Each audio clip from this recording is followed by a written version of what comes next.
Good morning.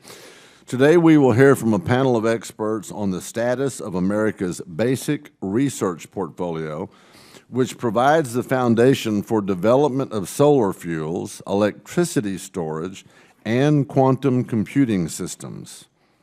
Hearings like today help remind us of the Science Committee's core focus, the basic research that provides the foundation of technology through breakthroughs.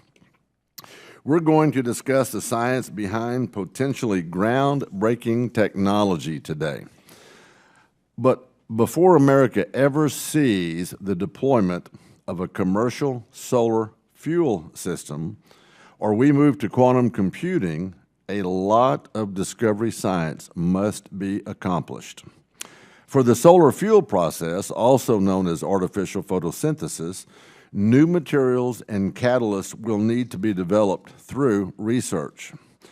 If this research yields the right materials, scientists could create a system that could consolidate solar power and energy storage into one cohesive process. This would potentially remove the intermittency of solar energy and make it a reliable power source for chemical fuels production. That is a game changer. In the field of electricity storage research, there is a lot of excitement, or as I like to say, there's electricity in the air, about more efficient batteries that could operate for longer durations under decreased charge times. But not enough people are asking just how could we design a battery system that moves more electrons at the atomic level, a key aspect to drastically increasing the efficiency or power of a battery. This transformational approach, known as multivalent ion intercalation, will use foundational study of electrochemistry to build a better battery from the ground up. And then finally, there is quantum computing, which relies on a thorough understanding of quantum mechanics, a challenging concept that is a longer discussion for a different hearing. For today, I hope we can discuss how a quantum computing system could change the way computers operate. In order to achieve this kind of revolutionary improvement in computing, we're going to need foundational knowledge in the materials needed to build those systems, aka also known as quantum materials. I look forward to hearing from Dr. Broholm, have I got that right, Doctor? In his research your research in that field. Today, we hear a lot of enthusiasm for solar power, batteries, and high-performance computing technology. Yet, few innovators are talking about how these technologies could be transformed at the fundamental level.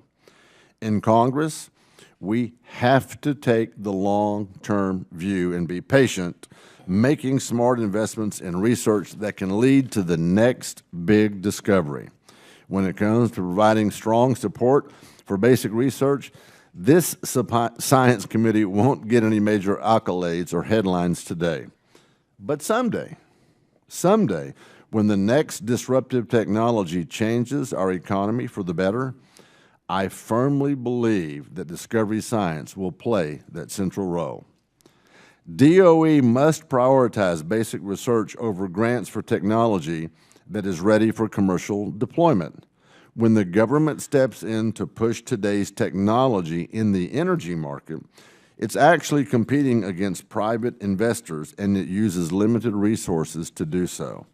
But when the government supports basic research and development, everyone has the opportunity to access the fundamental knowledge that can lead to the development of future energy technologies. I want to thank our accomplished panel of witnesses for testifying today, and I look forward to a productive discussion about the DOE Basic Energy Research Portfolio. Let me introduce our witnesses today. Our first witness today is Dr. Nathan Lewis, professor at the California Institute of Technology. Dr. Lewis is an inorganic materials chemist who is a globally recognized authority in artificial photosynthesis.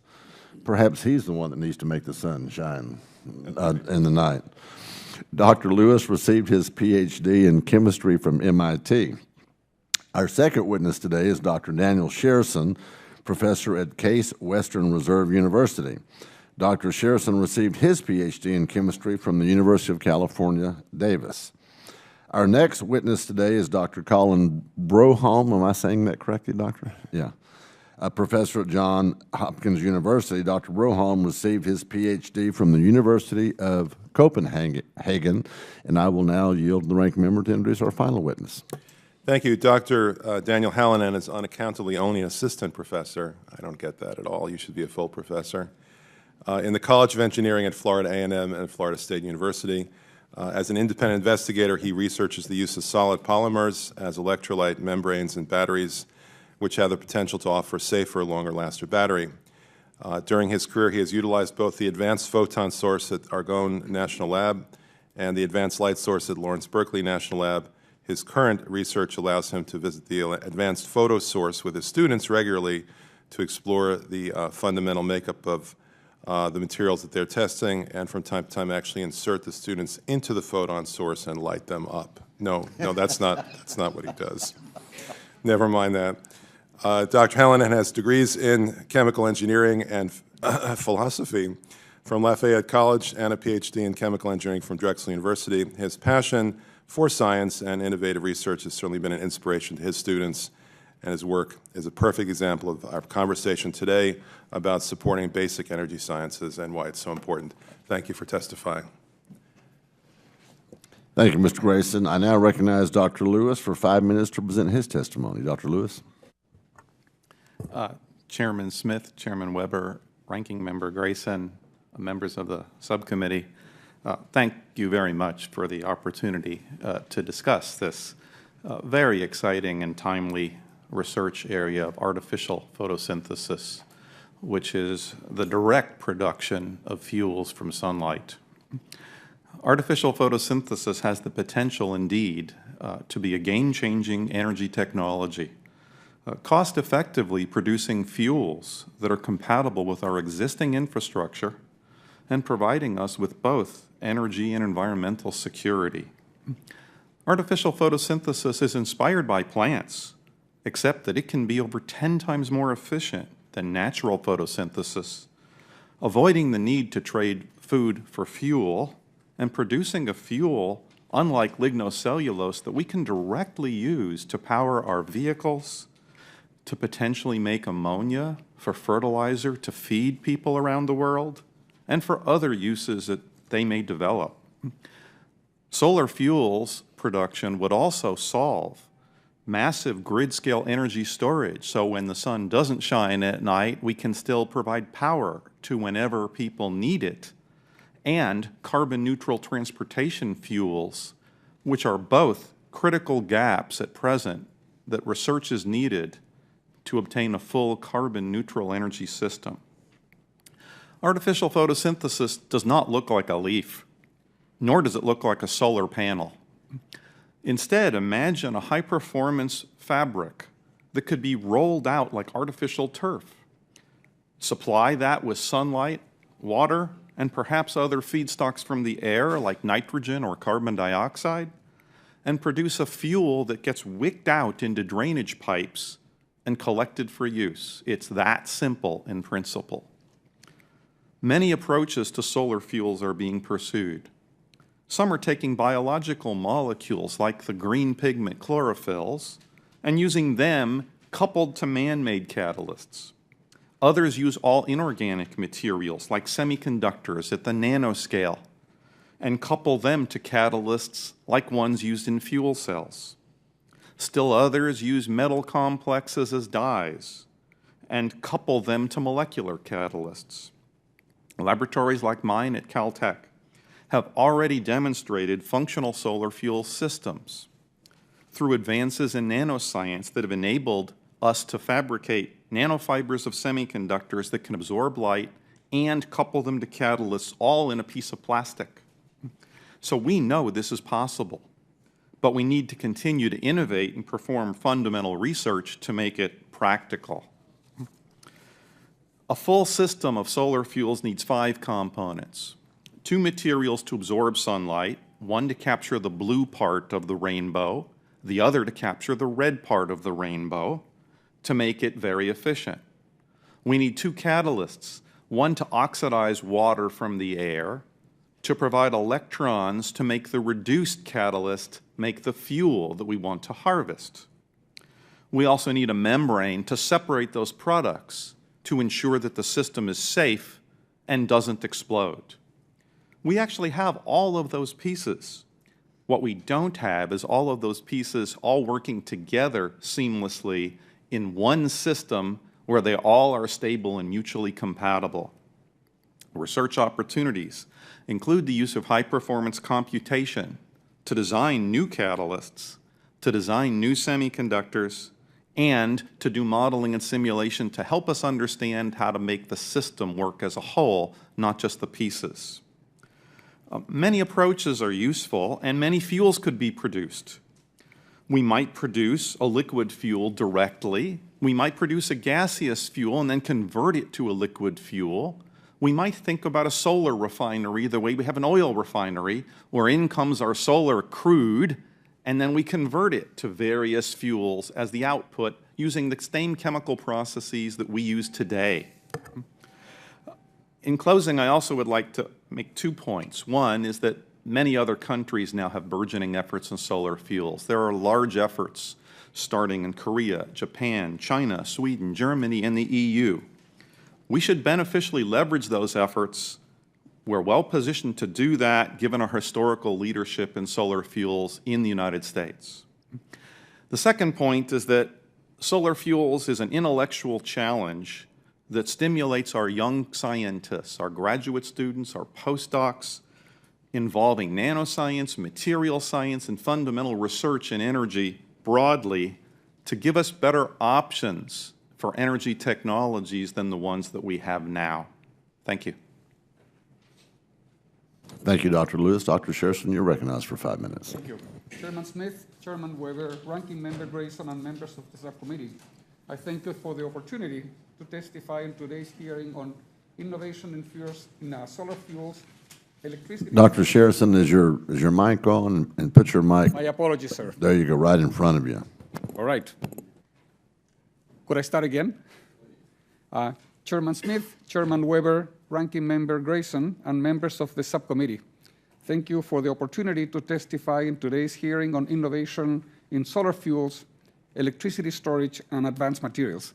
My name is Daniel Scherson, and I'm the Franco Borca Professor of Chemistry and Director of the Ernest B. Yeager Center for Electrochemical Sciences at Case Western Reserve University in Cleveland, Ohio, and until a few days ago, President of the Electrochemical Society.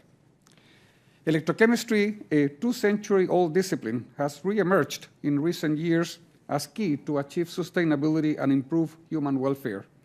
The scientific and technological domain of electrochemistry is very wide, extending from the corrosive effects of the weather on the safety and integrity of our bridges and roads, to the management of diabetes and Parkinson's disease, and to the fabrication of 3-dimensional circuitry of ever smaller and more complex architecture.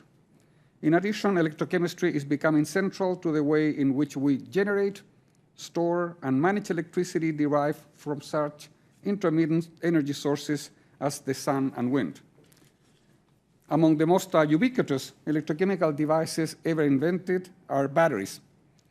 Mostly hidden from sight, batteries convert chemical into electrical energy used to power cell phones and portable electronics, which are critical to the way we communicate and store information, as well as electrical vehicles, which are expected to mitigate the dangers posed by the release of greenhouse gases into the atmosphere.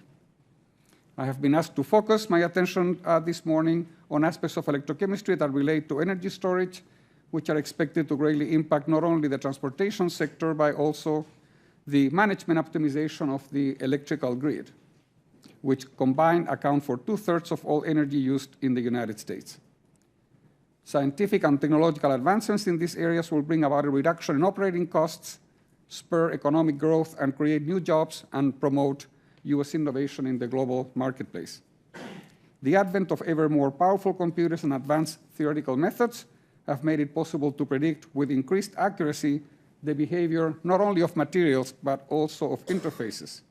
The latter play a key role in the chemical industry, where there is a strong pressure to develop effective catalysts to increase yields and lower energy demands. This is also true in the area of electrocatalysis, which is critical to the optimization of electrolyzers and fuel cells, yet another class of electrochemical energy conversion devices.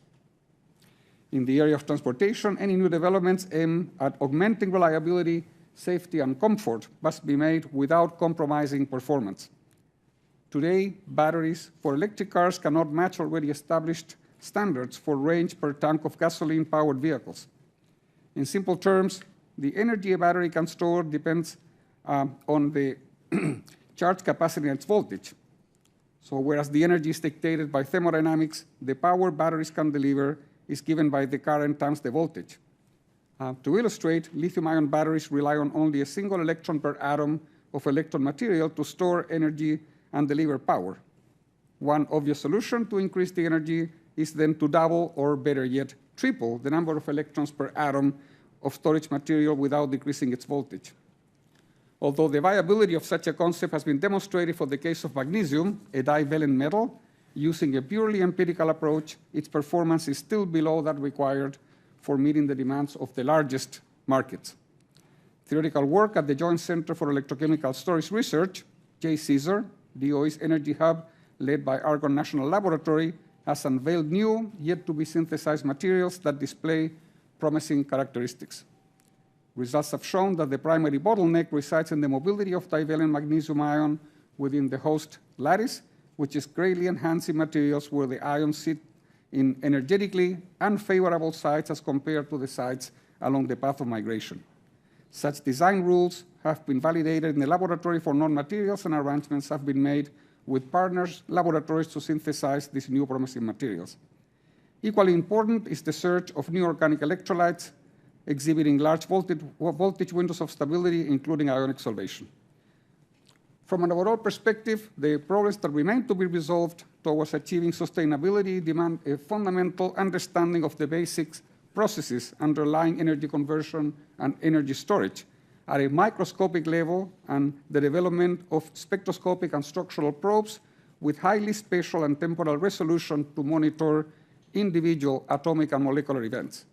Such knowledge can only come from new generations of scientists trained at our colleges, universities, and national laboratories, which will require increased research support from the government. Thank you. Thank you, Dr. Scherson. Dr. Broham, you are recognized for 5 minutes. Thank you very much. Chairman Weber, Ranking Member Grayson, and distinguished members of the Subcommittee on Energy. Thank you very much for the opportunity to testify today on the topic of quantum materials. 70 years ago, when amplification of an electrical signal by a transistor was first demonstrated, no one could have imagined that the average person in 2016 would employ billions of transistors in their energy and information-intensive lives. What will be the next materials-based technological revolution, and how can we ensure the United States once again leads the way? Since its 1947 discovery of the transistor, Bell Laboratories, now a part of Nokia, has shrunk and is no longer active in fundamental materials research.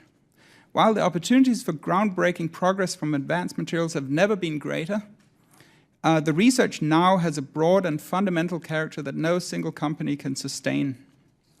The specific example that I'd like to focus on is quantum materials.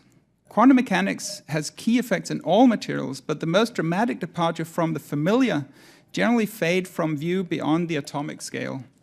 The Heisenberg uncertainty principle is, however, on display in elemental helium that fails to solidify upon cooling even to the absolute zero temperature.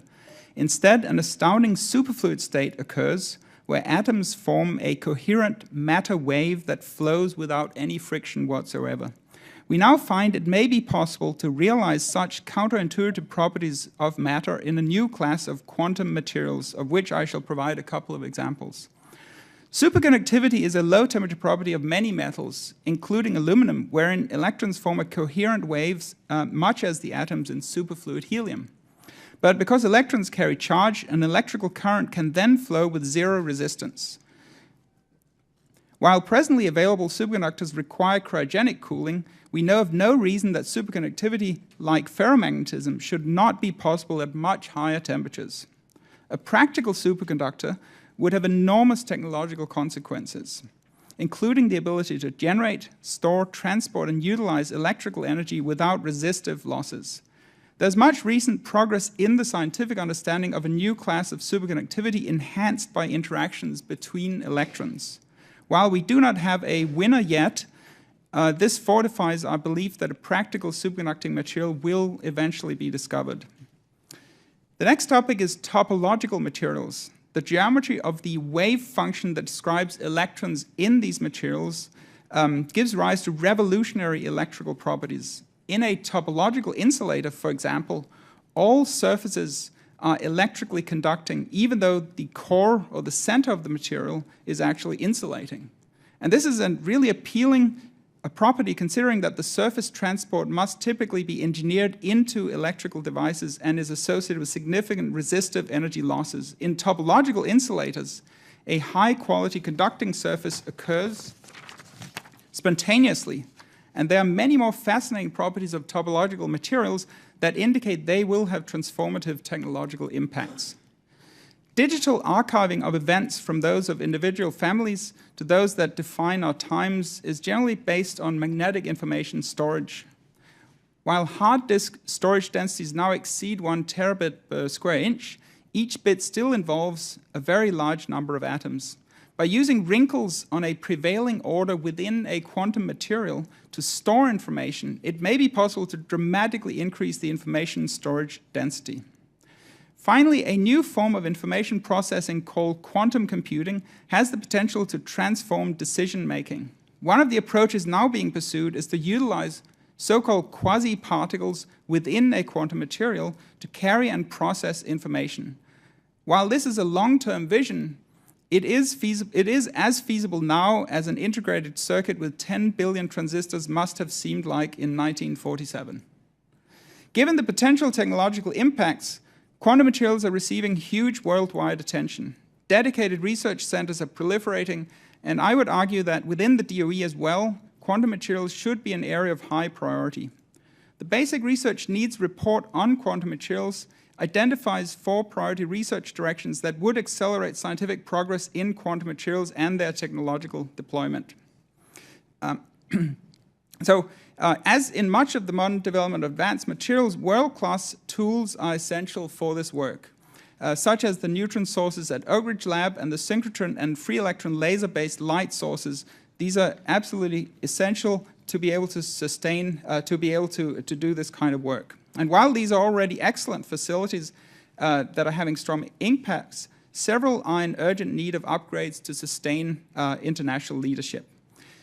In the continuing quest to bend materials to satisfy our needs, it is inevitable that we should eventually employ the wave-like nature of matter for new functional materials and electronic devices. To do so requires a deep fundamental knowledge of interacting electrons in the quantum realm, versatile abilities to synthesize new materials from the atomic scale to bulk single crystals, and an array of experimental tools that probe structure and motion over a broad range of length and time scales.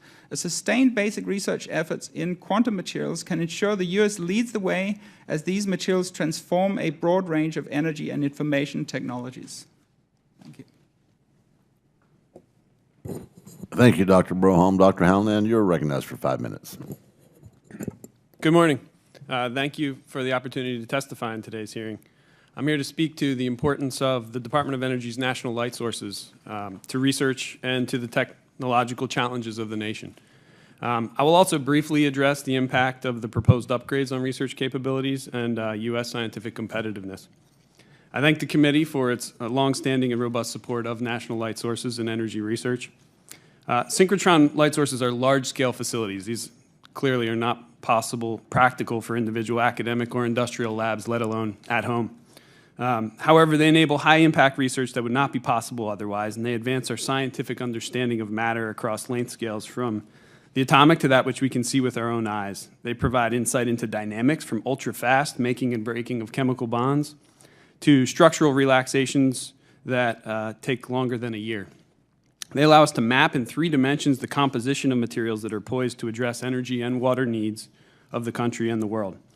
So my personal experience with synchrotron light sources began during my postdoctoral fellowship at Lawrence Berkeley National Laboratory, where I used 4 of the beamlines of the advanced light source.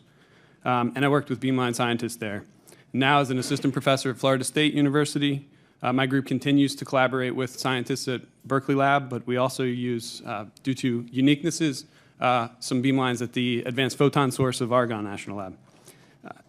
FSU, Florida State University, recognizes the value of the travel to do this research, and they support it.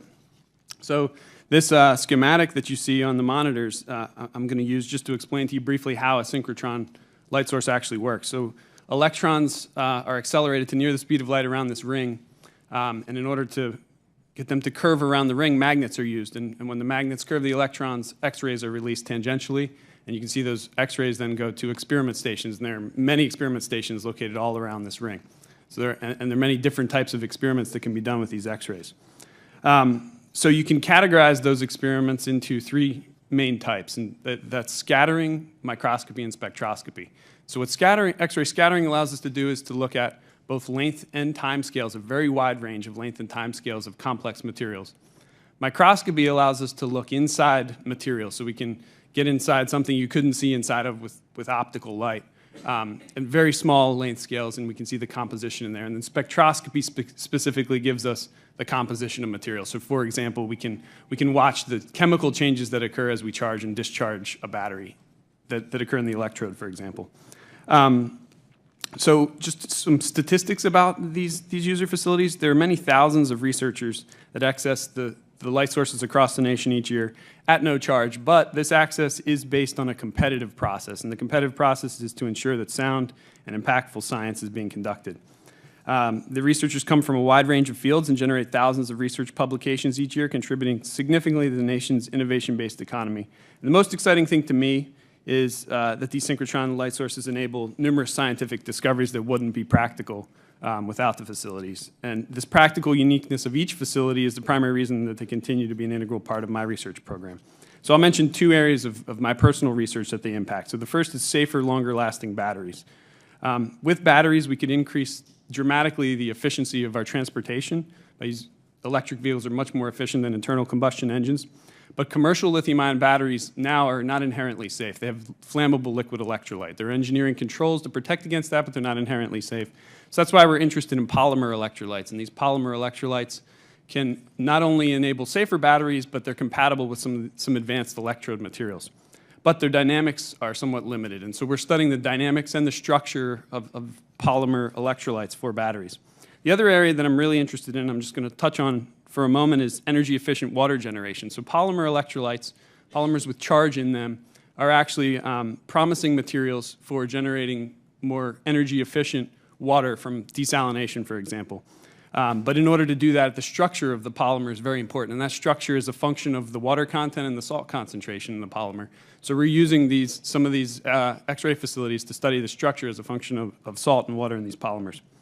So in closing, for those of you who have not had the opportunity to visit one of these facilities, I would like to impress upon you the scale. So as you saw in that schematic, these things can be the size of a baseball field or even larger than the size of a whole baseball stadium, depending on the facility.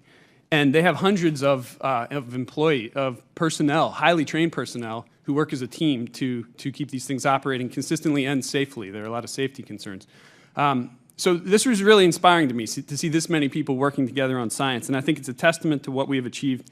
But new opportunities do await with the most recent synchrotron breakthroughs, and I encourage you to continue to robustly support the operating budgets of these facilities as well as the proposed upgrades. I thank you for your time, and I'm happy to answer any questions you might have. Thank you, Dr. Hallinan. I now recognize myself for 5 minutes, although that's not enough time for questions.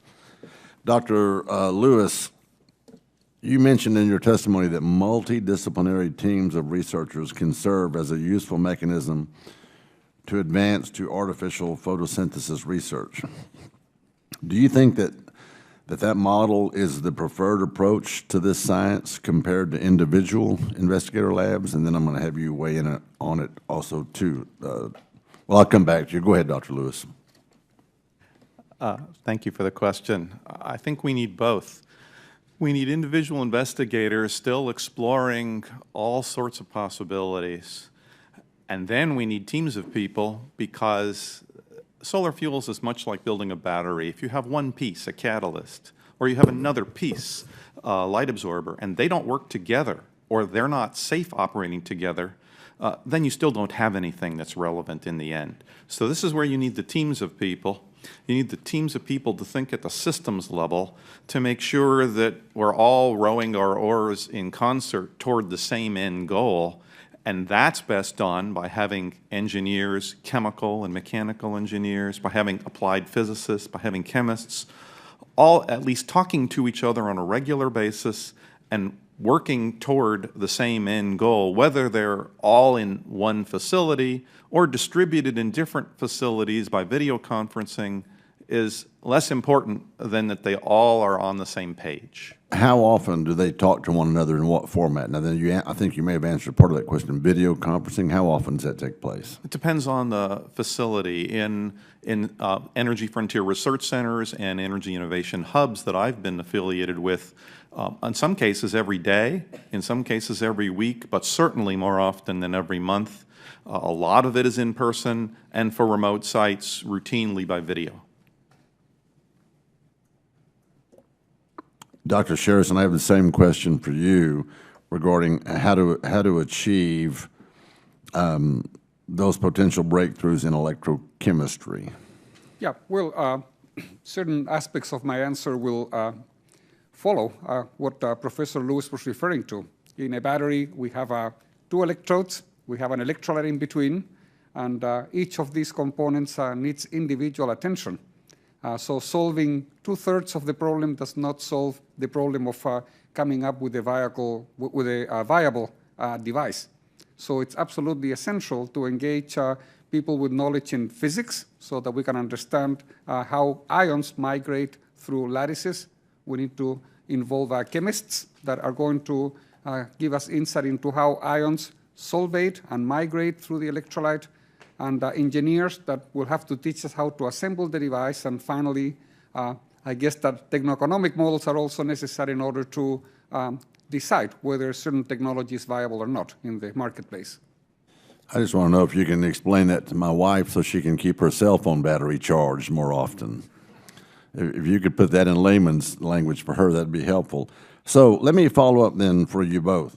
So we've been scrutinizing the entire DOE research and development portfolio this Congress, and I've never heard of EERE supporting any R&D in these areas.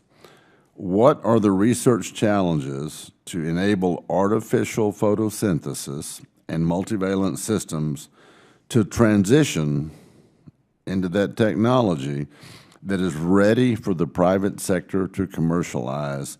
And could DOE's EERE applied research program support that work? Dr. Lewis? Thank you. That's a very important question, and also programmatic aspects. EERE does support work on not solar fuels, but related systems where there is corporate activity, such as electrolyzers or fuel cells. That being said, they can leverage that investment they've already made where there's common ground, because a solar fuel system just works as a fuel cell in reverse. So the same kind of structures, the same kind of implementation that EERE is learning from and developing could well be applied and should be applied in translational research to build systems like the bubble wrap vision that we might have for a solar fuels generator, to take the pieces that are developed by the Office of Science and to constrain them into the useful sets that are in a system that could be deployed. That would be very important as a role for EERE. Dr. Scherson? Yeah, in fact, the same is going to apply to the field of batteries. There are situations where developments are made and people get excited, and then they go and try to make a viable device, and then they find that there are certain questions that were not answered properly. And so I think that the involvement of the government at the basic research becomes essential, and the tool in order to migrate from the very basic research into industry is a role that EERE should play.